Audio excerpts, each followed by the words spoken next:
ಕಾಡುವ ಬಡತನ ನಾಳೆ ಹೋಗ್ಬೋದು, ಇಲ್ಲದ ಸಿರಿತನ ಮುಂದೆ ಬರ್ಬೋದು. ಆದ್ರೆ ಒಮ್ಮೆ ಕಳೆದುಕೊಂಡ ನಂಬಿಕೆ, ವಿಶ್ವಾಸ, ಪ್ರೀತಿ ಮತ್ತೆ ಬರೋದಿಲ್ಲ.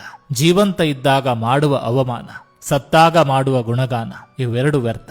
ಯಾರಿಗೆ ಯಾರೂ ಆಗಲ್ಲ. ಅವರಿಗೆ ಅವಶ್ಯಕತೆ ಇದ್ದಾಗ ಮಾತ್ರ ನಾವು ಬೇಕಷ್ಟೇ. ಸತ್ತಾಗ ದೇಹಕ್ಕೆ ಬೆಂಕಿ ಹಚ್ಚೋರ್ಗಿಂತ ಬದುಕಿದ್ದಾಗ ಮನಸ್ಸಿಗೆ ಬೆಂಕಿ ಹಚ್ಚೋರೆ ಜಾಸ್ತಿ. ನಮಗೆ ನಾವೇ ಮಾಡಿಕೊಳ್ಳುವ ದ್ರೋಹ ಏನಂದ್ರೆ ನಿರೀಕ್ಷೆಗೆ ಮೀರಿ ಇನ್ನೊಬ್ಬರ ಮೇಲೆ ಇಟ್ಟಿರುವ ನಂಬಿಕೆ. ಗೆಲ್ಲುವ ವ್ಯಕ್ತಿ ಮಾತ್ರ ಶ್ರೇಷ್ಠ ಅಲ್ಲ, ಎಲ್ಲಿ ಸೋಲಬೇಕು ಅಂತ ಗೊತ್ತಿರುವವರು ಕೂಡ ಶ್ರೇಷ್ಠ ವ್ಯಕ್ತಿಗಳೇ. ಜೀವನದಲ್ಲಿ ನಾವು ಕಲಿತ ಪಾಠಕ್ಕಿಂತ ನಾವು ನಂಬಿದವರೇ ಕಲಿಸಿದ ಪಾಠವೇ ಹೆಚ್ಚು. ಪಾಪ ಅಂತ ಸಹಾಯ ಮಾಡಿದ್ರೆ ನಮಗೆ ಶಾಪ ಹಾಕುವ ಕಾಲವಿದು. ಯಾವುದಕ್ಕೂ ಹುಷಾರಾಗಿರಿ, ಇದೇ ಈಗಿನ ಪ್ರಪಂಚ.